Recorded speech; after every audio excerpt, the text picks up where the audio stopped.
കാക്കുന്ന ദൈവം.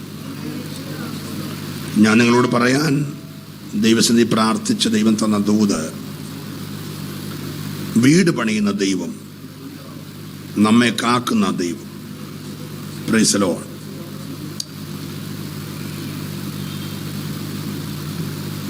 യഹൂദനെ പറ്റിയൊരു പരാജയം,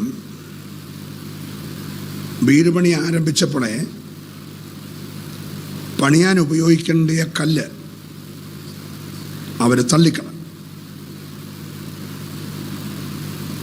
പത്രോസ് അപ്പോസ്തലനും സെക്കറിയ പ്രവാചകനും യെശയ്യാവും എല്ലാം അതെടുത്തു പറയുന്നുണ്ട്. പത്രോസിൻ്റെ ലേഖനം 2-ാം അധ്യായത്തിൻ്റെ 2-ാമത്തെ വാക്യം മുതൽ വായിക്കുമ്പോൾ, വീട് പണിയുന്നവർ തള്ളിക്കളഞ്ഞ കല്ല്. എടുത്തവരെ പെട്ടെന്ന് വായിക്കണം.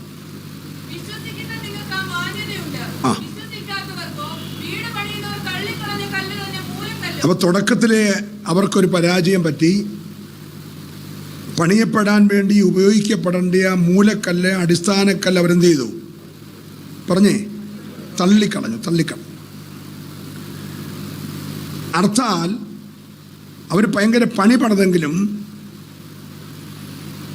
പണിയണ്ടവനെ ചേർത്ത് പണിയാഞ്ഞത് കൊണ്ട് ആ പണിയെല്ലാം പിന്നത്തേതിൽ പൊളിഞ്ഞുപോയി. ഇന്നും അത് പൊളിഞ്ഞുകൊണ്ടിരിക്കുകയാണ്. എൻ്റെ വിഷയം അതൊന്നുമല്ല. ദൈവം പറയുകയാണ്, നീ എങ്ങനെയൊക്കെ പണിതാലും നിന്റെ ഭവനത്തെ, നിന്റെ കുടുംബജീവിതത്തെ, നിന്റെ തലമുറയെ, നിന്റെ ഭൗതികത്തെ, നിന്റെ ആത്മീകത്തെ ഞാൻ പണിയുന്നില്ലെങ്കിൽ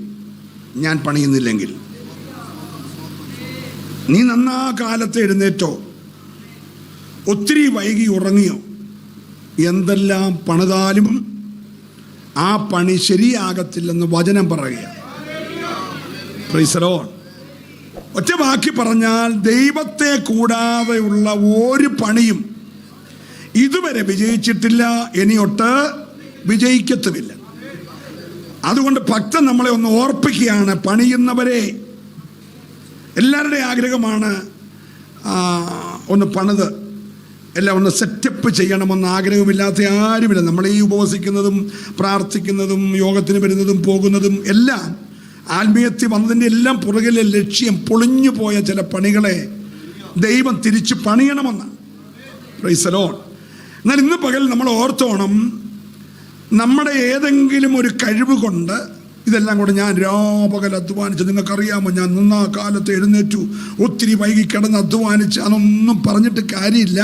അങ്ങനെയൊന്നും ഒരു പണിയും വിജയിക്കത്തില്ല. വിജയിക്കണമെങ്കിൽ നിന്റെ പണിയുടെ കൂടെ ആര് വേണം? ദൈവം വേണം. ഞാൻ മടങ്ങി വരാം. 2, നീ എത്രയൊക്കെ സൂക്ഷിച്ചാലും നിന്നെ റോന്ത് ചുറ്റി നോക്കുന്ന ഒരു വ്യക്തിയുണ്ട്. അവൻ നിന്നെ അവസരം കിട്ടിയാൽ അടിച്ച് തകർത്തിരിക്കും.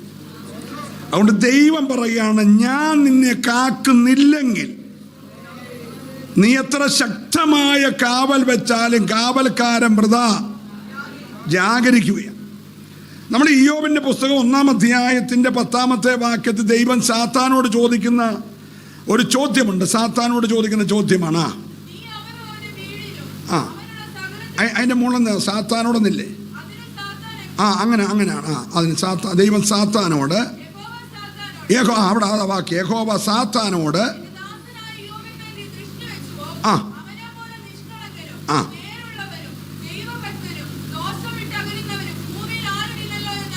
അടുത്ത വാക്യം,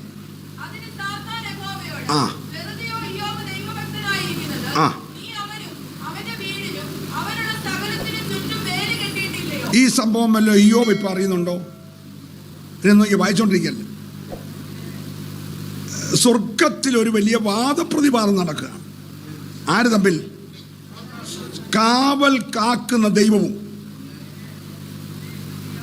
തകർക്കുന്ന സാത്താനും തമ്മിൽ വാദപ്രതിവാദം.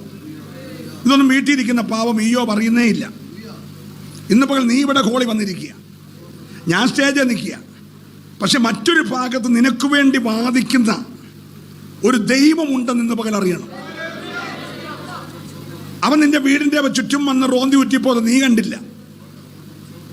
അവൻ നിന്റെ തലമുറയെ നോക്കി വട്ടമിട്ട് പോയത് നീ കണ്ടില്ല. നിന്റെ കുഞ്ഞ് പാർക്കുന്ന ദേശത്ത് അവനെ ശ്രദ്ധിച്ചത് നീ കണ്ടില്ല. പക്ഷെ നിന്നെ കാണുന്ന കണ്ണ്, സ്വർഗത്തിലെ അപ്പച്ചന്റെ കണ്ണ്, അത് കണ്ടു. ഇന്ന് പകൽ എത്ര പേര് വിശ്വസിക്കുന്നുണ്ട്? എൻ്റെ മിടുക്കൊന്നുമല്ല, ഞാൻ അറിയാതെ എനിക്ക് ചുറ്റും, എൻ്റെ കുടുംബത്തിന് ചുറ്റും, എൻ്റെ സകല സമ്പത്തിന് ചുറ്റും, എൻ്റെ തലമുറയ്ക്ക് ചുറ്റും വേലി കെട്ടി സൂക്ഷിക്കുന്ന ഒരു ദൈവം എനിക്കുണ്ടെന്ന് വിശ്വസിക്കുന്നവര് ഈ പകൽ ദൈവത്തെ ഒന്ന് സ്തുതിച്ചാരാധിച്ചേ. നിന്റെ ഗമനത്തിലും ആഗമനത്തിലും എല്ലാം നിന്നെ വേലി കെട്ടി സൂക്ഷിക്കുന്ന ഒരു ദൈവം നിനക്കുണ്ട്.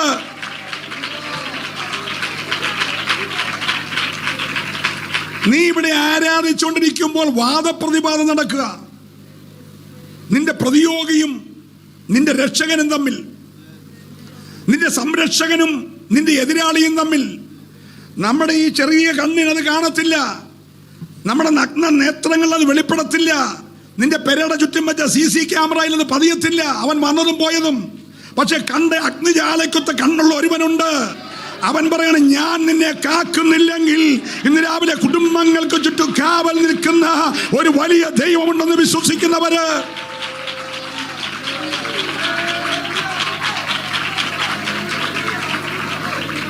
എന്താ കാവല്? സെഖരിയാ പ്രവാചകന്റെ പുസ്തകം 2-ാം അധ്യായത്തിന്റെ 5-ാമത്തെ വാക്യം വായിച്ച്. സെഖരിയാവ് 2:5.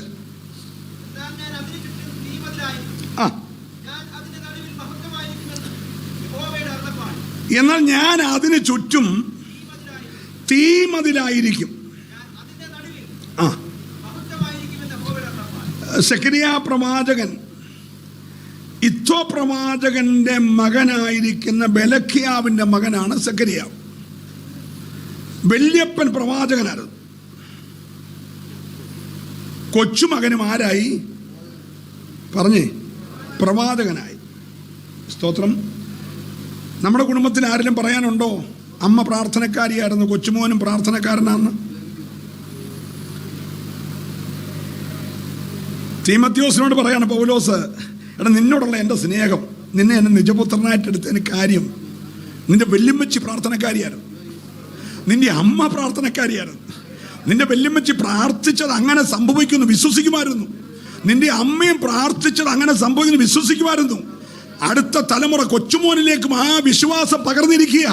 ഇന്ന് രാവിലെ ഇദ്ദോ പ്രവാചകന്റെ മോൻ ബെലഖ്യാവിന്റെ മകൻ സെഖരിയാവ് പ്രവാചകനായെങ്കിൽ അന്ന് കരഞ്ഞൊരു വല്യപ്പനുണ്ട്. അന്ന് കരഞ്ഞൊരു വല്യപ്പൻ പ്രവചിച്ചപ്പോൾ കൊച്ചുമകനും പ്രവാചകനായെങ്കിൽ ആരാധനാലയത്തിൽ കൊച്ചു തലമുറയ്ക്ക് വേണ്ടി പ്രാർത്ഥിക്കുന്ന എത്ര പേരുണ്ട്? ഇവിടെ ഞായറാഴ്ച നമ്മുടെ കുഞ്ഞുങ്ങൾ ഭയങ്കര പരിപാടിയാണ്. ഞാൻ തോന്നില്ല, വലിച്ചു കയറും, ഭയങ്കര പരിപാടിയാണ്. ഞാൻ തന്നെ ചുമ്മാ ഒരു വടി ഇവിടെ കൊണ്ടുവച്ചോളൂ, ഒറ്റ കൊടുത്തും ചലിച്ചിട്ടില്ല, അടിക്കൊന്നും കൊടുക്കണ്ട.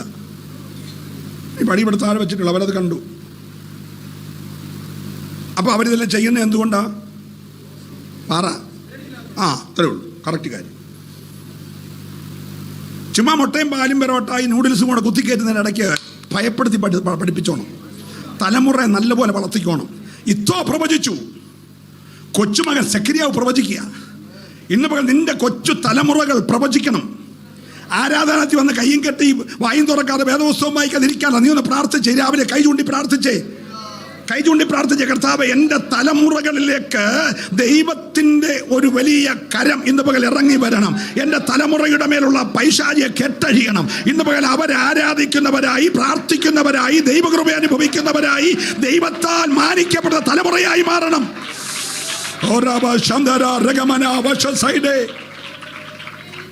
അപ്പൊ ഈ എതിർപ്പുകളുടെ നടുവിൽ അതിശക്തമായി പ്രവചിച്ച പ്രവാചകനാണ് സെഖരിയ. സെഖരിയാവ് എന്ന വാക്കിന്റെ അർത്ഥം ദൈവം അനുഗ്രഹിച്ചവൻ. എല്ലാവരും ഒന്ന് പറഞ്ഞേ, കേട്ടില്ല? Price the Lord.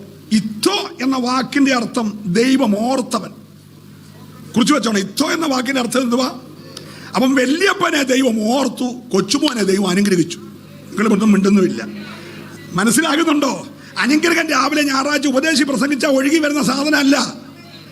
വല്യപ്പൻ ദൈവത്തെ അറിഞ്ഞു, ദൈവം ആ മനുഷ്യനെ ഓർത്തു, കൊച്ചുമകനെ ദൈവം അനുഗ്രഹിച്ചു.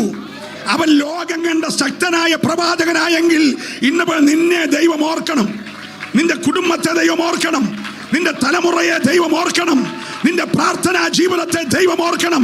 സന്തോഷമുണ്ടെങ്കിൽ എല്ലാവരും കരമടിച്ച് ദൈവത്തെ ഒന്ന് ആരാധന ചെയ്യുന്ന പകൽ ദൈവം ചിലതിനെ ഓർക്കുന്ന പകല. ഹലോ, ഇത് വല്യപ്പൻ കോടാലിയും കൊണ്ടും വാക്കത്തിയും കൊണ്ടും നടന്നതല്ല. വല്യപ്പൻ ദൈവത്തെ സേവിച്ചു. കൊച്ചുമക്കൾ വന്നപ്പോൾ ആരും വഴക്ക് പറയണ്ട, ഉപദേശി വടിയും കൊണ്ട് നിൽക്കണ്ട. അവൻ പ്രവാചകനായി മാറി. അവന്റെ പ്രവാചകൻ എന്തുവാ? പ്രവാസകാലത്ത് ജനിച്ചോനാ. ഒരല്ലേ പറയണം. ഏത് കാലത്താ? അടിമകളായി പ്രവാസികളായി പിടിച്ചോണ്ട് പോഴത്ത് വെച്ച് ബെരഖ്യാവിന് ജനിച്ച സെക്കരിയാവെന്ന യൗവനക്കാരൻ പ്രതിസന്ധികളുടെ നടുവിൽ ശക്തനായ പ്രവാചകനായി. എന്നിട്ട് അവൻ ജനത്തോട് പറയാണ്, നിന്നെ സൂക്ഷിക്കുന്ന ഒരു അഗ്നിമതിലുണ്ട്. സ്വത്രം പറഞ്ഞില്ല. ഓ, പ്രവാസിയായി കിടക്കുമ്പോ പറയാണ്, ഇസ്രായേലേ നീ പേടിക്കരുത്, ദൈവം തന്റെ ജനത്തിന് ചുറ്റും. പറയെല്ലാരും, എത്ര പേര് രാവിലെ കാണുന്നുണ്ട്? നിന്റെ ഗേറ്റ് കണ്ടല്ല പിശാച് കയറാഞ്ഞേ, നിന്റെ മതില് കണ്ടല്ല പിശാച് കയറാഞ്ഞേ. എന്റെ ദൈവം നിനക്ക് ചുറ്റും ഒരു തീമതിലായിരുന്നു. നിന്റെ പ്രാണനെ സൂക്ഷിച്ച, നിന്റെ സമ്പത്തിനെ സൂക്ഷിച്ച, നിന്റെ തലമുറയെ സൂക്ഷിച്ച ഒരു ദൈവത്തിന്റെ അഗ്നിമതിൽ.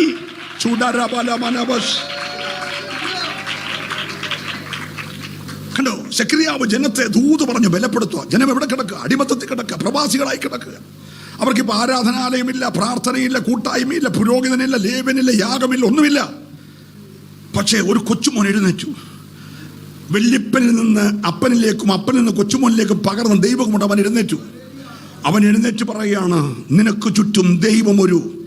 പറഞ്ഞേ, ഇന്ന് രാവിലെ വീട്ടിൽ ആരെങ്കിലും ആക്കിയിട്ട് പോന്ന നീ പേടിക്കണ്ട.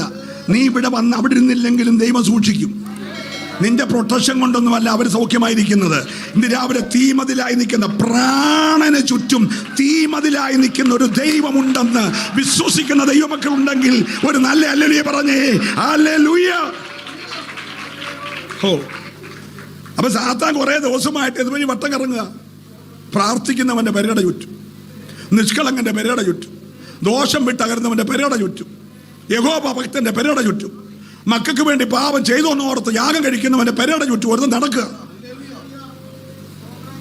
ഹലോ, സെക്യൂരിറ്റി കണ്ടില്ല, പാറാവുകാരൻ കണ്ടില്ല, രാത്രി ഇതുവഴി ഡ്യൂട്ടിക്ക് ഇറങ്ങിയ പോലീസുകാർ കണ്ടില്ല. പക്ഷെ സ്വർഗത്തിലെ അപ്പച്ചൻ കണ്ടു. നല്ല സ്തോത്രം പറയണം. ഇന്ന് രാവിലെ എത്ര പേര് രാവിലെ വിശ്വസിച്ച് എൻ്റെ കുടുംബത്തെ തലമുറയെല്ലാം പ്രൊട്ടക്റ്റ് ചെയ്യുന്ന ഒരു കർത്താവ് എനിക്കുണ്ടെന്നൊന്ന് ഉറച്ച് വിശ്വസിച്ച് അവൻ പണിയുന്നില്ലെങ്കിൽ നീ വൃഥ അധ്വാനിക്കുകയാ. അവൻ കാക്കുന്നില്ലെങ്കിൽ നീ വെറുതെ കാവൽ നിൽക്കുകയാ. ഇന്ന് പകൽ നീ പറ, നിന്റെ കാവലിനായി.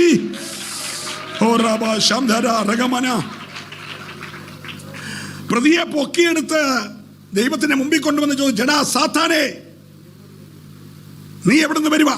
അവൻ പറഞ്ഞു, ഞാനിങ്ങനെ ഭൂമിയിലെല്ലാം കൂടെ ഊടാടി സഞ്ചരിച്ചിട്ട് വരിക. എന്നിട്ട് ബില്ലാദിനെ കണ്ടോ? കണ്ടില്ല. അംബാനിയെ കണ്ടോ? കണ്ടില്ല. അദാനിയെ കണ്ടോ? കണ്ടില്ല. പിന്നെ ആരെയാ കണ്ടേ? പ്രാർത്ഥിക്കുന്ന ബന്ധിക്കോസുകാരനെ. ഹലോ, മനസ്സിലായില്ല? ഭൂമിക്കടിയിൽ എമ്പേടി താഴ്ച തുറക്കമുണ്ടാക്കിയിട്ട് ഇസ്രായേലിനെ ബോംബ് വെക്കാൻ പോകുന്നതിനെ അവൻ കണ്ടില്ല. അവൻ കണ്ടത് പ്രാർത്ഥിക്കുന്നവനെ, ഉപവസിക്കുന്നവനെ, ആരാധിക്കുന്നവനെ, കരയുന്നവനെ, തലമുറയ്ക്ക് വേണ്ടി ഇടിമിനിക്കുന്നവനെ അവൻ കണ്ടിട്ട് ചുറ്റി നടക്കുകയാണ്. ഇന്ന് രാവിലെ ചില പോരുകളെ ദൈവം അഴിക്കുകയാ. നീ അറിയാതെ നിന്റെ കുടുംബത്തിന് ചുറ്റും വ്യാപരിക്കുന്ന ചില പോരുകളുടെ മേൽ ഇന്ന് പകൽ ദൈവാത്മാവ് ജയമെടുക്കാൻ പോകുകയാ.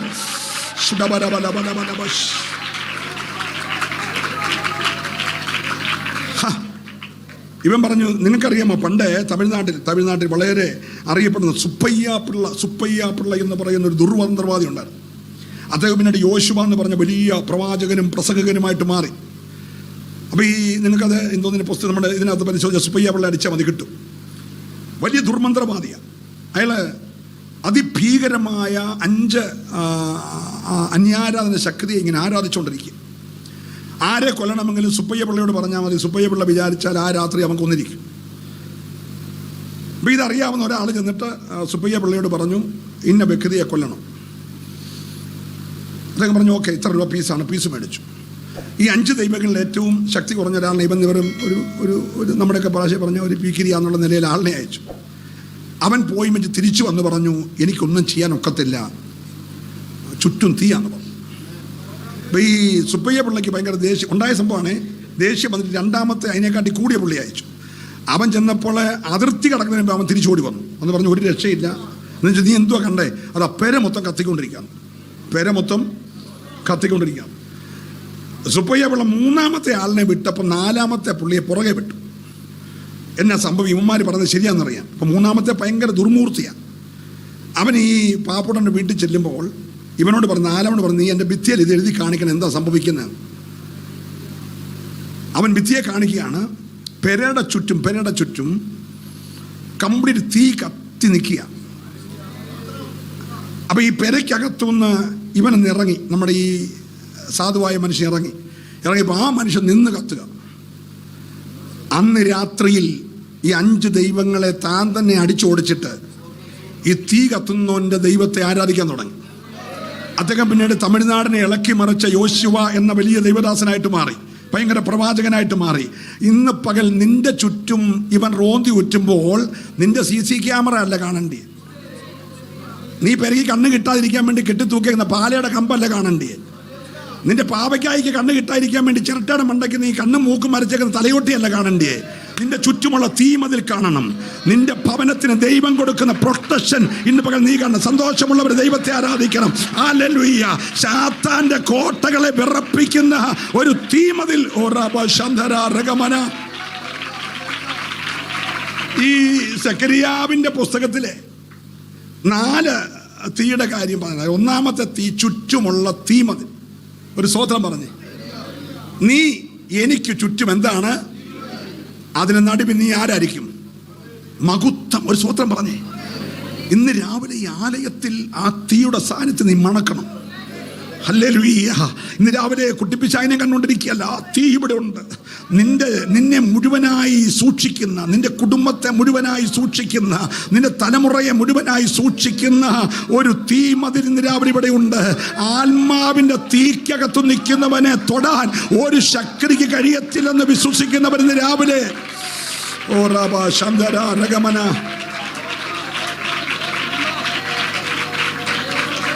ഹല്ലേലൂയ. കൈ ഉയർത്തിയോട് ഹല്ലേലൂയ പറഞ്ഞേ. നീ നിന്നോട് തന്നെ പറ, എടാ സാത്താനെ, എനിക്ക് ചുറ്റും ഒരു തീമതിലുണ്ടടാ. എന്നെയോ എൻ്റെ കുടുംബത്തെയോ എൻ്റെ തലമുറയോ ദൈവം എനിക്ക് നന്മയോ തൊടാൻ നിനക്ക് കഴിയത്തില്ല.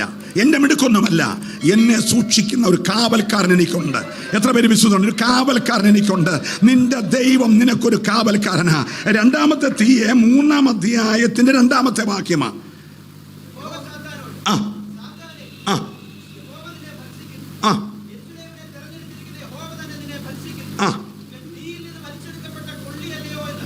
നോക്കിയേ, ഈ ഇസ്രായേൽ എന്ന ദൈവജനത്തെ കുറിച്ച് ദൈവം പറയുന്നുണ്ട്, സാത്താനെ, യഹോവ നിന്നെ ഭർഷിക്കുന്നു. ഇവൻ ആരാ നിനക്കറിയാമോ? ഇവനെ ഞാൻ തീക്കകത്തുനിന്ന് വലിച്ചെടുത്തതാ. സാക്ഷ്യം ഒന്ന് ഓർത്തോണം. എല്ലാവരും സാക്ഷ്യം ഒന്ന് ഓർത്തോണം. പിള്ളേരെ കളിപ്പിച്ചോടൊന്നും ഇരിക്കല്ലേ, സാക്ഷ്യം ഓർത്തോണം. ദൈവം പറയണം, ഇവനെ ഞാൻ എവിടെ നിന്ന് എടുത്താ നിനക്കറിയാമോ? ഏത് തീയാ? 13:9 വായിച്ച് ഏത് തീയാന്നറിയാം?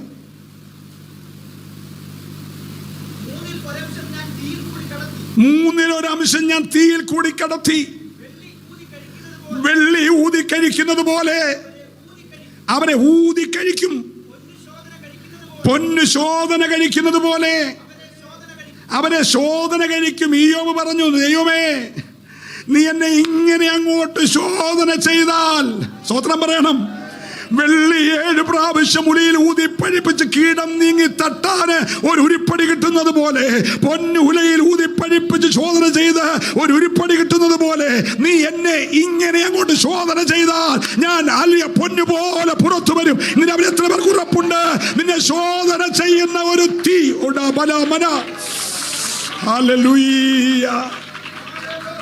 അപ്പൊ കഷ്ടതയുടെ തീച്ചൂളയിൽ കയറി ഇറങ്ങി വന്ന ഒരുത്തനെ പിശാച് പരീക്ഷിക്കാൻ ചെന്ന ദൈവം പറയണ, സാത്താനെ, ഇവൻ ആരാന്ന് നിനക്കറിയാമോ? നീ ഇന്ന് കാണുന്ന സ്ഥലമോ വീടോ പെരയോ ഭാര്യയോ പിള്ളേരോ ഒന്നും അല്ല. ഇവൻ ആരാ നിനക്കറിയാമോ? എടാ ഇവനെ ഞാൻ തീ എന്ന് വലിച്ചെടുത്ത കരിക്കുമെന്ന് പറഞ്ഞിട്ട മണ്ഡലത്തിൽ നിന്ന് ഇനി ഉയരത്തിലെന്ന് പറഞ്ഞിടത്തുനിന്ന് തിരിച്ചൊരു ജീവൻ ഉണ്ടാകത്തില്ല, ഒരു നന്മ ഉണ്ടാകത്തില്ല, ഉയർച്ച ഉണ്ടാകത്തില്ല എന്ന പൈശാചിക മണ്ഡലങ്ങൾ വാതുകെട്ടിയിടത്ത് ഞാൻ ഇവനെ തീയിൽ നിന്ന് വലിച്ചെടുത്തൊരു കൊള്ളിയ നിനക്ക് വേണ്ടി വാദിക്കുന്ന ഒരു ദൈവമുണ്ട്.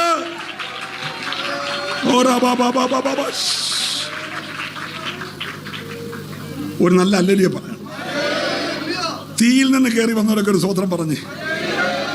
ഇന്നലെ ഒന്ന് ഓർത്താൽ, ഇന്നലത്തെ ഒന്ന് ഓർത്താൽ, ഇന്നലകളെ ഒന്ന് ഓർത്താൽ ഇന്ന് കാണുന്ന ഈ സന്തോഷം വല്ലതും ഉണ്ടോ? നിന്റെ പുറകെ നടന്ന് പല്ലുകുത്തി നിന്നെ കൊഞ്ഞനം കാണിച്ച് നിന്നോട് അപമാനിച്ച് പറഞ്ഞില്ലേ, ഗതി വരത്തില്ല, ഉയരത്തില്ല, നന്മ കാണത്തില്ല, ഐശ്വര്യമുണ്ടാകത്തില്ല, പിള്ളേർ പഠിക്കത്തില്ല, ജോലി കിട്ടത്തില്ല, വീട് വെക്കത്ത് പറഞ്ഞിടത്ത് നിന്നെ തീയിലൂടെ കടത്തിവിട്ട് നിന്നെ ഉയർത്തിക്കൊണ്ട് വന്നൊരു ദൈവം നിനക്ക് വേണ്ടി വാദിക്കാനുണ്ട്. വിശ്വസിക്കുന്നവർ ദൈവത്തെ ഇന്ന് രാവിലെ സ്തുതിക്കട്ടെ. നീ പറഞ്ഞ തീയിൽ നിന്ന് വലിച്ചെടുത്തൊരു കൊള്ളിയോ. അപ്പൊ ഒന്ന് തീ കൊണ്ടുള്ള വേലി, ആർക്ക്? തീയിൽ നിന്ന് വലിച്ചെടുത്തവൻ. എന്റെ സാക്ഷ്യം ഒന്നും പറഞ്ഞ് നിങ്ങൾ ഒത്തിരി കേട്ടതാ. അതൊന്നും കേൾക്കുന്ന വലിയ താല്പര്യമില്ലെന്ന് എനിക്കറിയാം. പക്ഷെ ഇന്ന് പകൽ നീ ഓർത്തോണം, ഇന്ന് സ്റ്റേജിൽ നിൽക്കുന്നെങ്കിൽ അതിൻ്റെ പുറകിലൊരു കഥയുണ്ട്. എത്ര പേര് വിശ്വസിക്കുന്നുണ്ട്?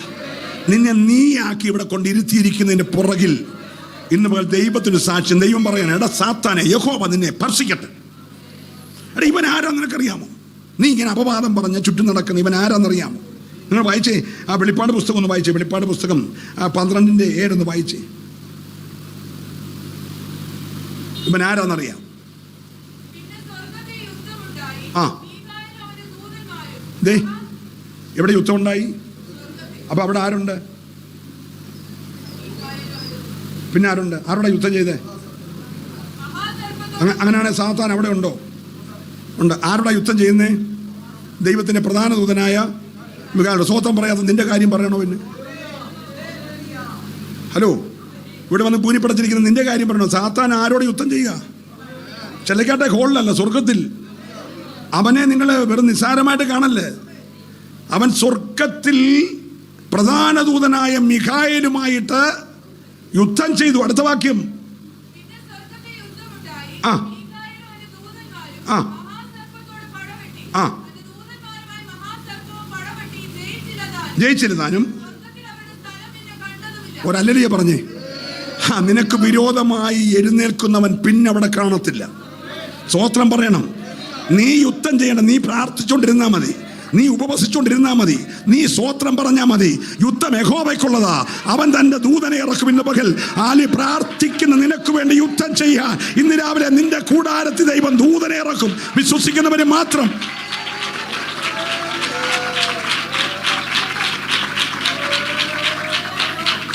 Hallelujah, hallelujah. യുദ്ധം ചെയ്യാൻ ഇറങ്ങി വന്ന ദൂതൻ പ്രതിയോഗിയായ മഹാസർപ്പമായ പിശാചായ സാത്താനോട്, സാത്താനെ, എടാ ഈ എൻ്റെ മകൻ ആരാന്ന് നിനക്കറിയാമോ? ഈ എൻ്റെ മകൾ ആരാന്ന് നിനക്കറിയാമോ? നീ നോക്കുമ്പോൾ അവൾ വിധവ, ആരുമില്ല, പൊട്ടോശൻ ഒറ്റയ്ക്ക് താമസിക്കുന്നു, സഹായിക്കാൻ ആരുമില്ല. നീ നോക്കുമ്പോൾ അവൻ ഒറ്റയ്ക്ക് താമസിക്കുന്നു, അവൻ ആരുമില്ല. അല്ലല്ലോ എന്ന് നീ വിചാരിച്ചേടാ, നീ വിചാരിക്കുന്ന പോലല്ല. ഞാൻ അവനെ തീ എന്ന് വലിച്ചെടുത്ത, അവനെ കരിക്കുമെന്ന് ലോകം പറഞ്ഞതാ. തീ അവനെ ദഹിപ്പിക്കുമെന്ന് പറഞ്ഞ അവസാനത്തെ ഒരു ചെറിയ പൊരിയുള്ളപ്പോ ഞാൻ പൊക്കിയെടുത്തതാ. എടുത്ത് ഇന്നത്തെ ഷേപ്പിലാക്കിയത് ഞാനാ. ഞാൻ രക്ഷിച്ചവനെ തകർക്കാൻ ഞാൻ അനുവദിക്കത്തില്ല. ഇന്ന് പല ആരോടൊക്കെയോ ശക്തമായി ദൈവം പറയുകയാണ്, നിന്നെ പരിപാലിക്കുന്ന ഒരു ദൈവം ഇവിടെയുണ്ട്. 7 പ്രാവശ്യം ശുദ്ധി ചെയ്ത ഒരു വെള്ളി പോലെ, പൊന്നു പോലെ നീ പുറത്തു വരേണ്ടതിന്.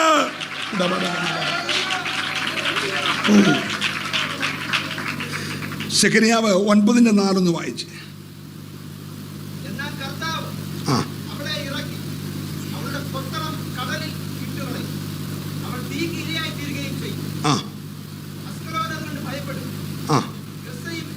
അതൊക്കെ നമ്മൾ എടുക്കാൻ പോയ ഇപ്പൊ യുദ്ധത്തെ കുറിച്ച് പറയണം. നിങ്ങളൊന്ന് വായിച്ചു വിട്ടു വന്നാലും. അസ്കലോന്, ഗസ, എക്രോനും കണ്ട ഏറ്റവും വിറയ്ക്കും. ഇപ്പം വിറച്ചോണ്ടിരിക്കുക. ഇന്ന് രാവിലെയൊക്കെ നമ്മൾ വിട്ടിരിക്കുമ്പോൾ അവിടെ വിറയ്ക്കുക, മൊത്തം വിറപ്പിച്ചോണ്ടിരിക്കുക. അസ്കലോനും ഗസയും നേതാക്കന്മാരെല്ലാം ഒറ്റയടിക്ക് തീർന്നുകൊണ്ടിരിക്കുക. യുദ്ധത്തിന് നിയന്ത്രിക്കുന്ന നേതാക്കന്മാരെല്ലാം അടിച്ചടിച്ച് തീർക്കുക. രാജാവ് നശിക്കും. അടുത്തത് നിവാസികൾ ഇല്ലാതെയാകും. ഒരല്ലേലൂയ പറഞ്ഞേ. നിങ്ങൾ സ്വത്രം പറയുന്നില്ല. അസ്കലോൻ നിവാസികൾ ഇല്ലാതെയാകും. അടുത്തത്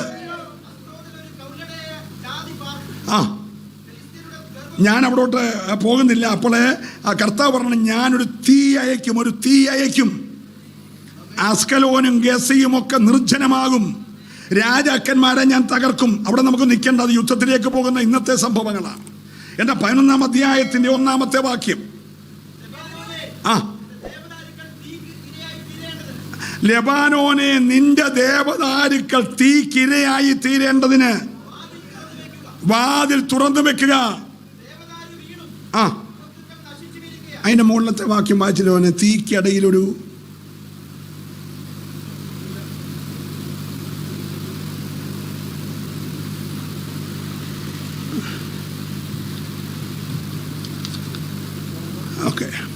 ഓക്കെ 12:6. സോറി, കുഴപ്പമില്ല, വായിച്ചു 11:1 തന്നെ വായിച്ചു. ലെബാനോനെ, നിന്റെ ദേവദാരുക്കൾ തീക്ക് ഇരയായി തീരേണ്ടതിന് വാതിൽ തുറന്നു വെക്കുക. ദേവദാരു വീണും മകുത്തുക്കൾ നശിച്ചുമിരിക്കയാൽ സരളവൃക്ഷമേ ഓളിയിടുക. വീണിരിക്കുകയാൽ ഞാൻ അവിടെ വിവരിക്കാം. നിങ്ങൾ 12:6 വായിച്ചാട്ടെ. 12:6 വേഗം വായിക്കണം.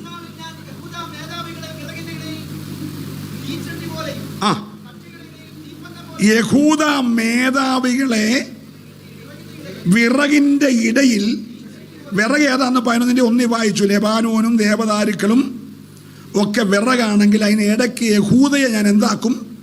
തീക്കൊള്ളിയാക്കും. വായിച്ചു. കറ്റകളുടെ ഇടയിൽ തീപ്പന്തം പോലെയാക്കും. അടുത്ത വാക്യം. ഒരൊറ്റ അല്ലലിയ പറഞ്ഞേ, ശരിക്കും പറഞ്ഞില്ല. ശ്രദ്ധിച്ചേ. തീമതിലായി നിൽക്കുന്ന ദൈവം, ഇസ്രായേലിൻ്റെ തീമതിലായി നിൽക്കുന്ന ദൈവം, സഭയുടെ തീമതിലായി നിൽക്കുന്ന ദൈവം പറയാണ്, ആ കത്തുന്നതിനിടയിൽ നിന്നെ ഞാനൊരു തീക്കൊള്ളിയാക്കും. ഒരു സ്വതന്ത്രം പറയണം. തീക്കകത്തുനിന്ന് വലിച്ചെടുത്ത നിന്നെ ഞാൻ അതിന് നടുവിൽ ഒരു തീപ്പന്തമാക്കും. ആക്കിയിട്ട് നിന്നെ കൊണ്ട് ഞാൻ കിഴക്കും തെക്കും വടക്കും പടിഞ്ഞാറും ഉള്ളവനെ കത്തിക്കുമെങ്കിൽ ഇന്ന് പകൽ ദൈവത്തിൻ്റെ പൈതലേ, നീ ഒരു സാധാരണ വ്യക്തിയല്ല. അസാധാരണ ദൈവകൃപ ഇന്ന് രാവിലെ നിന്റെ മേൽ പകരേണ്ടതിന് വിശ്വസിക്കുന്നവർ കരമടിച്ചു നന്നായിട്ട് ആരാധിച്ചു. ഹല്ലേലൂയ.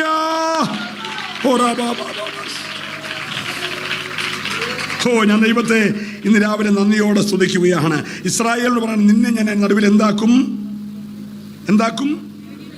ഒരു തീ കൊള്ളിയാക്കി, ഒരു തീ പന്തമാക്കി ഞാൻ നിന്നെ മാറ്റും. തുടങ്ങിയത് എവിടാ? ചുറ്റും തീമതിൽ. തീമതിലിനകത്തിരുന്നവൻ ഇപ്പോൾ ആരായി? തീപ്പന്തമായി. ഹലോ, ദൈവത്തിൻ്റെ പ്രൊട്ടക്ഷനാകുന്ന തീമതിലിനകത്തിരുന്നവൻ പ്രതിയോഗി പുറത്ത് വാദിച്ചുകൊണ്ട് നിൽക്കുമ്പോൾ അകത്തിരുന്നവൻ ആരായി? തീക്കൊള്ളി, തീപ്പന്തമായി മാറി. സ്വത്രം പറയണം. ഇന്ന് പകൽ ആരും ഉണങ്ങിക്കരിഞ്ഞിരിക്കരുത്. ഒരു ബാധ നിന്റെ കൂടാരത്തിന് അടുക്കാതെ നിന്നെ സഹായിക്കുന്ന ദൈവം നിന്നെ ഒരു തീപ്പന്തമാക്കി മാറ്റാൻ പോകുക. തീപ്പന്തമാക്കി മാറ്റാൻ പോകുക. ഓ രാബ ശാന്തര രഗമന വൈഡേ. ഓ ഹല്ലേലൂയ. നിങ്ങൾ ഈ ലൂക്കോസിൻ്റെ സുവിശേഷം 13-ാം അധ്യായം അതിൻ്റെ 22 മുതൽ വേഗം ഒന്ന് വായിച്ചേ.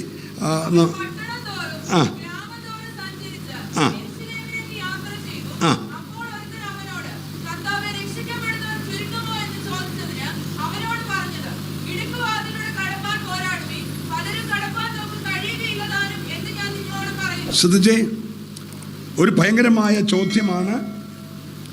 കർത്താവേ, രക്ഷിക്കപ്പെടുവാൻ ചുരുക്കം പേർക്കേ കഴിയത്തുള്ളൂ.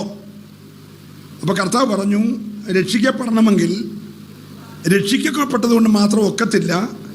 രക്ഷിക്കപ്പെട്ടവൻ ഇടുക്കുവാതിലൂടെ കടക്കാൻ പോരാടണമെന്ന്. നിങ്ങൾ ആ വാക്യം ഒന്നുകൂടെ വായിച്ചേ.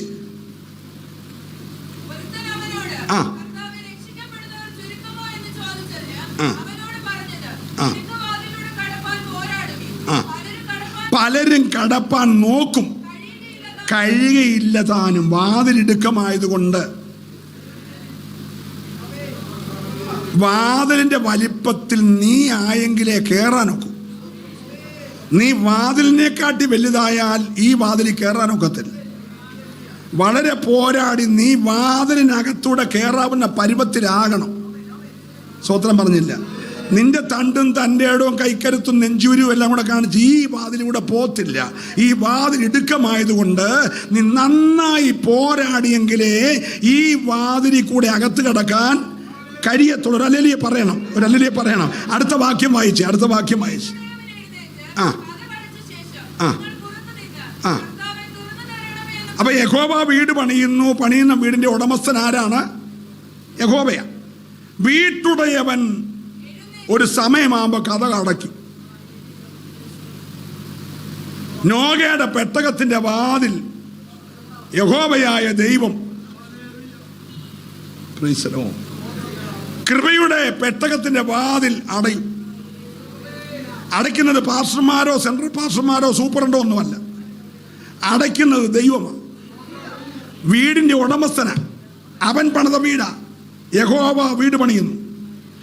ആ വീടിന്റെ വീട്ടുടമസ്ഥൻ വാതിൽ അടയ്ക്കുന്നു. വാതിൽ അടച്ചു കഴിയുമ്പോൾ ഉണ്ടാകുന്ന സംഭവം വായിച്ചേ. ആ ആ ആ നിങ്ങൾ എവിടെ നിന്നെന്ന് ഞാൻ അറിയുന്നില്ല. ആ ആ ഞങ്ങളെ തിന്നുകയും കുടിക്കുകയും തിരുവചനത്തിൽ നിന്ന് പഠിക്കുകയും പഠിപ്പിക്കുകയും സൺഡേ സ്കൂളും വൈപ്പി എല്ലമ്മും സഭായോഗം കൂട്ടായ്മയും വീട്ടുപ്രാർത്ഥനയും ഉപവാസവും കഞ്ഞികൊടുപ്പും ചോറൂണും എല്ലാം തിന്നുകയും കുടിക്കുകയും എല്ലാം ചെയ്തു എന്ന് നമ്മൾ അങ്ങോട്ട് പറയും. ആ അവനോ ആവർത്തിച്ച് പറയാം. മോളത്തെ വാക്യത്തിനും പറഞ്ഞ് എവിടുന്നാന്ന് എനിക്കറിയത്തില്ല, അടുത്ത വാക്യത്തിനും പറഞ്ഞ് എവിടുന്നാന്ന് എനിക്ക് അറിയത്തില്ല. നിങ്ങൾ എവിടുന്നെന്ന് ഞാൻ അറിയുന്നില്ല. ആ ആ ആ ആ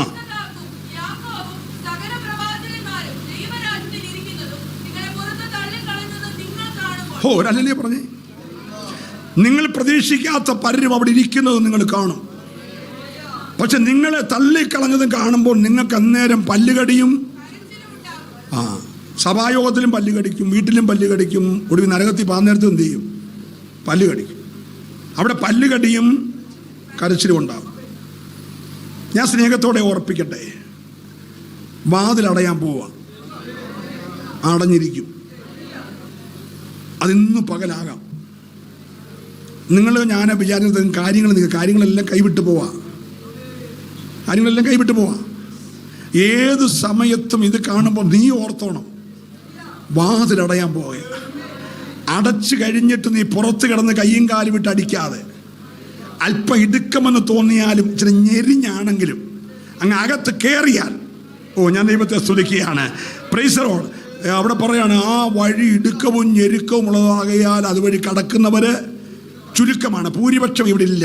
അപ്പോൾ ചുരുക്കത്തിൻ്റെ കൂടെ ഞാൻ ഉണ്ടാകുമെന്ന് ഉറപ്പുള്ളവർ അല്ലേലിയെ പറഞ്ഞു. കൈ ഉയർത്തി അല്ലേലിയെ പറയണം. സ്വർഗത്തിൻ്റെ കവാടം നിനക്ക് വേണ്ടി വീട്ടുടയവൻ തുറന്ന് നിന്നെ ആ വാതിലിൽ കൂടെ അകത്ത് കയറ്റിക്കഴിഞ്ഞ്. Praise the lord. പൗലോസ് പറഞ്ഞു, ഞാൻ എൻ്റെ ദേഹത്തെ ഇങ്ങനെ ദണ്ണിപ്പിച്ച് എന്താക്കുകയാണ്? അടിമയാക്കുക. കാരണം യേശു പറഞ്ഞു, ഈ ജഡത്തെ കൊല്ലുന്നവൻ എന്ത് ചെയ്യണ്ട? പേടിക്കണ്ട. ഒന്ന് വായിച്ചേ, 12-ാം അധ്യായത്തിൻ്റെ, ലൂക്കോസിന്റെ 12-ാം അധ്യായത്തിൻ്റെ 4-ാമത്തെ വാക്യം വായിച്ചേ. ആ ഈ പരിണയുടെ ചുറ്റും നടക്കുന്ന പുള്ളി ആരാ? ദേഹത്തെ കൊല്ലുന്നു. അവനെ അവൻ്റെ 10 പിള്ളേരെ ഒരടിക്ക് കൊല്ലാൻ പറ്റും. പക്ഷേ സുബയ്യ പിള്ള നോക്കിയിട്ട് ഒരുത്തനെ കൊല്ലാൻ പറ്റിയില്ല. പക്ഷേ ഈയോൻ്റെ വീട്ടിൽ ഒരുത്തനെ 10 കൊല്ലാൻ പറ്റി. എൻ്റെ കൂടാണോ എല്ലാവരും? യേശു പറഞ്ഞു, അങ്ങനെ കൊല്ലുന്നവനെ നീ പേടിക്കരുത്, അവൻ നിന്റെ ദേഹത്തെ കൊല്ലാനേ കഴിയത്തുള്ളൂ. പക്ഷെ നീ ഇന്ന് പകൽ ആരാധിക്കും പേടിക്കേണ്ടത് റോന്തി ഊറ്റി നടക്കുന്ന കുട്ടിപ്പിശാചിനെയല്ല. നീ പേടിക്കേണ്ട ആരെയാണെന്ന് വായിച്ചേ. ആ ഒരു നല്ല അല്ലെ ഭയത്തോടെന്ന് പറഞ്ഞേ. അതെ, അവനെ ഭയപ്പെടുവീൻ. ആരാധനയിൽ ഇന്ന് രാവിലെ ഉയരേണ്ടത് ഭയത്തോടെയുള്ള ആരാധനയാ. ഞാൻ ദൈവത്തെ സ്തുതിക്കുന്നു.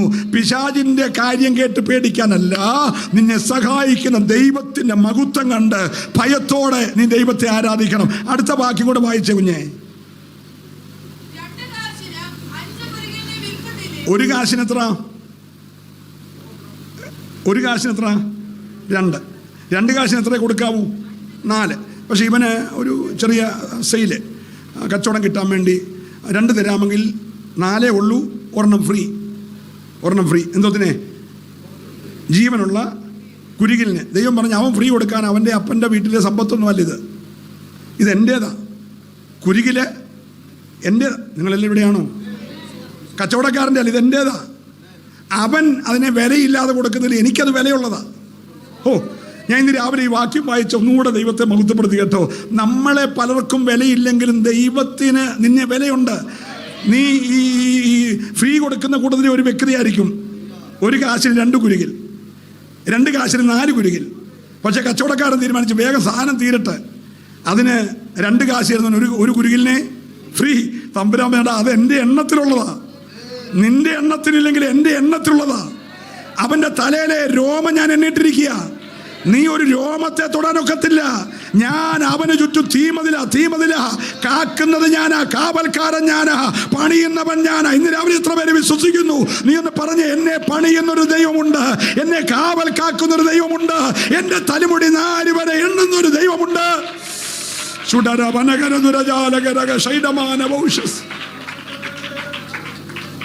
നമ്മൾ എത്ര സൂക്ഷിച്ചാലും അതിനൊന്നും വലിയ കാര്യമില്ല. രാവിലെ ജോലിക്ക് പോകാമെന്ന് വിചാരിച്ച് പോയി എബ്രാഹിം സാറിൻ്റെ ബിൽഡിങ്ങിനകത്ത് കിടന്ന 65 പേര് നേരം എടുത്തപ്പോൾ ശ്വാസം മുട്ടി മരിച്ചുപോയി. പുറത്ത് തീ പിടിച്ച് അകത്തോട്ട് ശ്വാസം മുട്ടി 2-3 പേരെ കത്തി മരിച്ചോളൂ. ബാക്കിയെല്ലാം എന്ത് ചെയ്തു? ശ്വാസം മുട്ടി. നാട്ടുകാരെല്ലാം കൂടെ എബ്രാഹിം സാറിൻ്റെ പുറകെ കുതിര കയറാൻ ചെന്നെങ്കിലും അയാൾ അവർക്കെല്ലാം നന്മയൊക്കെ കൊടുത്ത് ആ പ്രശ്നം എല്ലാം ഗവൺമെൻറ് ഒതുക്കി തീർത്ത് സന്തോഷമായി. അത് കഴിഞ്ഞിട്ട് ഒരു കുടുംബം നാട്ടിൽ വന്നു. ഭാര്യയും ഭർത്താവും 2 പിള്ളേരും കൂടെ നാട്ടിൽ വന്ന അപ്പനെയും അമ്മയും എല്ലാം കണ്ട് സന്തോഷമായിട്ട് ആഹാരം എല്ലാം കഴിച്ച് പ്രാർത്ഥിച്ച് പോയി കുവൈറ്റിൽ ചെന്ന് ഇറങ്ങി. ആ രാത്രിയിൽ അതിൻ്റെ അടുത്ത ഫ്ലാറ്റിൽ കിടന്നു. അവർ ചത്തുപോയി. സ്വത്രം. ഞാൻ കാക്കുന്നില്ലെങ്കിൽ, ഹലോ, കാവൽക്കാരൻ. ഞാൻ ദൈവത്തെ സ്തുതിക്കുകയാ. Hallelujah, hallelujah. ചേട്ടൻ്റെ മകൻ്റെ കല്യാണത്തിൽ വന്ന അനിയനും പങ്കെടുത്ത അനിയനും ഭാര്യയും 2 പിള്ളേരും കൂടെ ദുബൈയിലോട്ട് ചെന്ന് ഇറങ്ങിയിട്ട് എയർപോർട്ടിൽ നിന്ന് ഓടിച്ചെന്ന് വണ്ടിയിലോട്ട് കയറുന്ന സമയത്ത് ആ മോളെ നിങ്ങളെല്ലാം കണ്ട, ഇത്രയും സുന്ദരയായ ഒരു കൊച്ച്, ഒരു വണ്ടി എതിരെ വന്നിട്ട് ചെന്നേരം ഓൺ ദ സ്പോട്ടിൽ മരിച്ചു. അവിടെ ചെന്ന് ഇറങ്ങിയതേ ഉള്ളൂ, വീട്ടിൽ ചെന്നിട്ടില്ല. പക്ഷെ ഇവിടെ ദൈവം പറയുന്നു, കാക്കുന്ന ഒരാൾ ഞാനുണ്ട്. നീ ഇന്ന് രാവിലെ നേപ്പിച്ചേ, നിന്നെ സൂക്ഷിക്കുന്നത് ദൈവമാണ്. നീ പെരയും പൂട്ടി സമ്പത്തും പൂട്ടി അലമാരിയും പിടിച്ച് താക്കോൽ കൊണ്ട് പെരയിരിക്കല്ലേ. ദൈവത്തെ ആരാധിക്കുക. ദൈവത്തെ ആരാധിക്കാൻ ഇറങ്ങിയാൽ നിന്റെ പ്രാണന് ക്ഷതം വരാതെ, നിന്റെ കുടുംബത്തിൽ ദോഷം വരാതെ തീമതിലായി ചുറ്റും നിന്ന് നിന്നെ സൂക്ഷിക്കുക മാത്രമല്ല, നാളെ നിന്നെ ഒരു തീപ്പന്തമാക്കി മാറ്റുന്ന, നിന്റെ പ്രതിയോഗിയുടെ മുമ്പിൽ നിന്നെ ഒരു തീപ്പന്തമാക്കി മാറ്റുന്ന ദൈവമുണ്ടെന്ന് ഇന്ന് രാവിലെ പ്രവചനാത്മാവി ദൂത് പറയുമ്പോൾ ഏറ്റെടുക്കുന്നവർക്കായി ഞാൻ ദൈവത്തെ സ്തുതിക്കുകയാ. നിന്നെ പ്രൊട്ടക്ട് ചെയ്യുന്ന ഒരു ദൈവമുണ്ട്. നമുക്കൊരു നിമിഷം കണ്ണടച്ച് പ്രാർത്ഥിക്കും.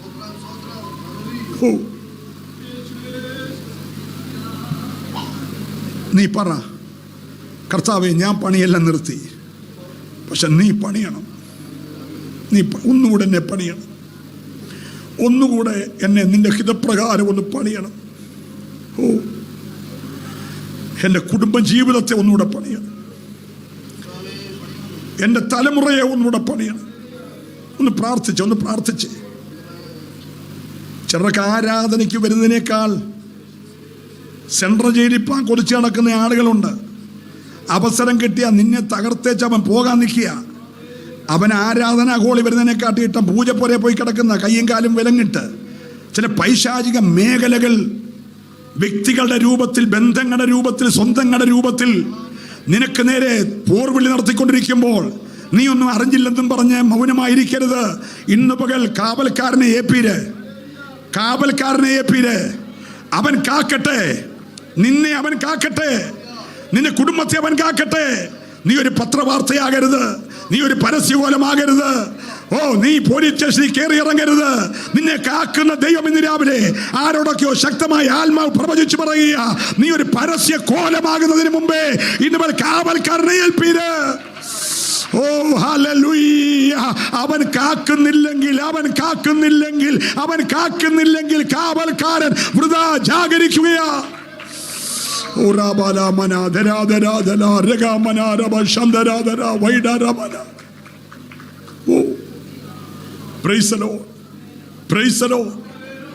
വീടിന്റെ ഫ്രണ്ടിൽ വില കൂടിയൊരുന്ന, വീടിന്റെ പുറകിൽ അതിനെക്കാട്ടി വിലയുള്ളെന്ന ഭയങ്കര അത്യുഷ്ണം. അറിയാതെ ജനലങ്ങ് തുറന്നിട്ടേച്ച് കിടന്നു. രാത്രിയിൽ പെരുമ്പാമ്പ് ജനലിൽ കൂടെ കയറി കാല് മുതൽ വിഴുങ്ങി. അറിഞ്ഞില്ല. നല്ല ഉറക്കം, നല്ല സുഖം. അരഭാഗം വരെ വിഴുങ്ങിക്കഴിഞ്ഞപ്പോൾ അറിയുന്നത് അകത്ത് കയറി പാമ്പ് വിഴുങ്ങുകയാണ്. 2 പട്ടി അകത്ത് പുറത്തു കൊണ്ട് കേട്ടോ. ഹലോ, ജനലിക്കൂടെ ജീവനെ അപായപ്പെടുത്തുന്ന ഒരു പോര് കയറി വരുമെന്ന് അവരറിഞ്ഞില്ല. നിങ്ങൾ പത്രത്തിൽ വായിച്ച കാര്യം ഞാൻ ചുമ്മാ ഇപ്പോൾ ഓർപ്പിക്കുന്നതേ ഉള്ളൂ. നീ എത്ര നായ്ക്കളെ വെച്ചാലും, നീ എത്ര കാവൽക്കാരനെ വെച്ചാലും, നീ എത്ര പോലീസെ കൂട്ടി വെച്ചാലും കാക്കുന്നത് ദൈവമാണ്. ഇന്ന് രാവിലെ ഒന്ന് പ്രാർത്ഥിച്ചേ. പണി ദൈവത്തിന്റെ കയ്യിലാണ്, നീ അല്ല പണിയുന്നത്. ഇന്ന് രാവിലെ പറ, കർത്താവേ എന്നെ പണിയണം. ഞാൻ നിന്റെ സന്നിധി വന്നിരിക്കുകയാണ്. കർത്താവേ, എങ്ങനെ പണിയണം? ഒരു കുശവൻ കളിമണ്ണ് പണിയുന്നത് പോലെ നിന്റെ ഹിതപ്രകാരം ഒരു പണിക്കായി ഇന്ന് രാവിലെ എന്നെ ഏൽപ്പിക്കുക. വിശ്വസിക്കുന്നവർ മാത്രം ഒന്ന് ഏൽപ്പിച്ചു കൊടുത്തേ. കുശവന്റെ കയ്യിലെ കളിമണ്ണ് പോലെ കറങ്ങുന്ന ചക്രത്തിന്മേൽ പണിയുന്ന കുശവന്റെ കയ്യിലെ പണി പോലെ നിന്നെ ഇന്ന് രാവിലെ സ്വർഗമൊന്ന് പണിയട്ടെ.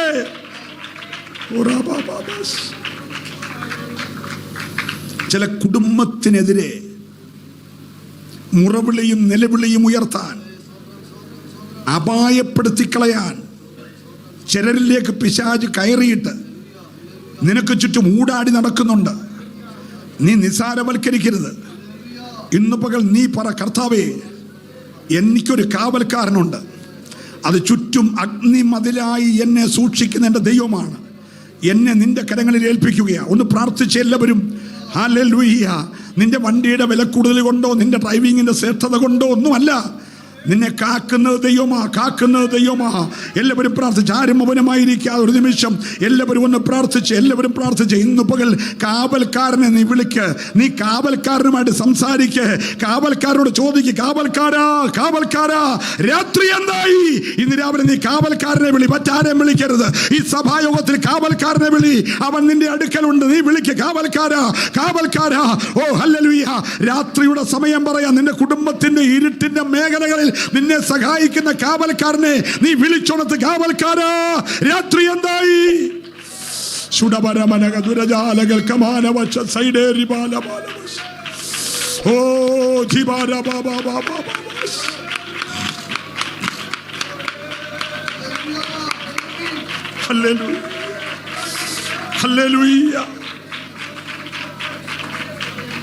ചൂരൽമലയിൽ മകളുടെ കൊച്ചിനെ എടുത്തോണ്ടൊരു വെല്ലുമ്മത്തുള്ള ഓടി വനത്തിൻ്റെ അകത്തായി. ഒരു മിനിറ്റ് മുന്നോട്ട് പോകാൻ വയ്യ, പുറകോട്ട് പോകാൻ വയ്യ. വലിയ കുത്തൊഴുക്കും മലവെള്ളപ്പാച്ചിലും എല്ലാം കണ്ട് ഒരു ചെറിയ തുരുത്തിലാ ബോധം കെട്ട അമ്മയും കുഞ്ഞും കിടന്നു. രാത്രിയിലൊരു കാട്ടാന കൊമ്പൻ അവരുടെ അടുക്ക വന്ന് നേരം വെളുക്കോളം കാവൽ നിന്ന്. നിങ്ങൾ വായിച്ചോ? Hello, price the Lord. മറുഭാഗത്ത് 100-400 കുടുംബം ഒലിച്ചു പോകുകയാണ്. പക്ഷെ അതിനിടയ്ക്ക് ഒന്നിനെ ദൈവം സൂക്ഷിക്കുക. ഇന്ന് പകൽക്കാലം 1000 നിന്റെ വശത്ത് വീഴും, 10,000 വലതുവശത്ത് വീഴും. പക്ഷെ കാവൽക്കാരൻ നിന്റെ കൂടെ ഉണ്ടെങ്കിൽ, ഓ എത്ര പേർക്ക് വിശ്വസിക്കാൻ തയ്യാറുണ്ട്? നിന്റെ വശത്ത് 1000 പേരും നിന്റെ വലതുവശത്ത് 10,000 പേരും വീഴും. പക്ഷെ കാവൽക്കാരൻ നിന്റെ കൂടെ ഉണ്ടെങ്കിൽ, ഓ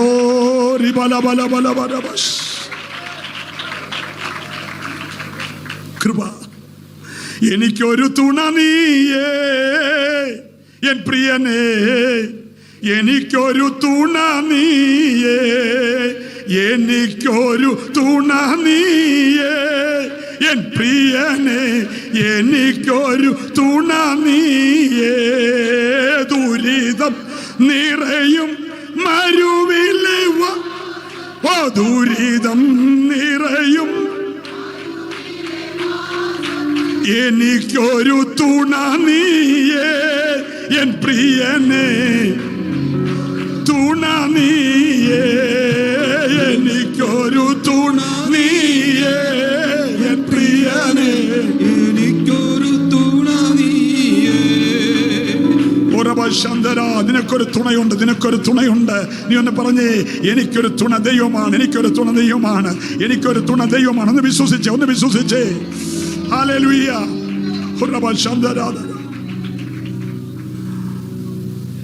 ഈ പകൽ ദൈവാത്മാവിൽ നിന്റെ കുടുംബത്തിന്റെ പ്രൊട്ടക്ഷൻ ദൈവം ഏറ്റെടുത്തെന്ന് വിശ്വസിച്ച് ഒരു നിമിഷം എല്ലാവരും പ്രാർത്ഥിച്ച്. അനർത്ഥം വഴിമാറുകയാണ്, അപകടം വഴിമാറുകയാണ്, പെടുമരണം വഴിമാറുകയാണ്, നിന്റെ പ്രാണനോട് വാദിച്ച് നിൽക്കുന്ന പോരുകൾ വഴിമാറുകയാണ്. ചില കൂടാരങ്ങളുടെ ഉള്ളറകൾ ഇപ്പോൾ സൗഖ്യം നടന്നുകൊണ്ടിരിക്കുകയാണ്. വിടുതലിന്റെ കരം ചലിച്ചുകൊണ്ടിരിക്കുകയാണ്. വിശ്വസിക്കുന്നവർ മാത്രമേ ആരാധിക്കാവുള്ളൂ. ചുടപരബലം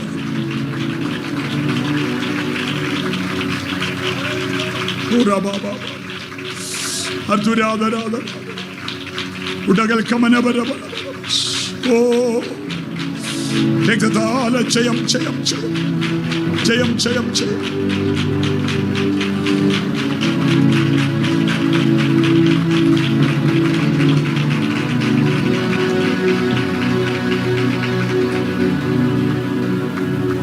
ഞങ്ങളുടെ നല്ല കർത്താവേ,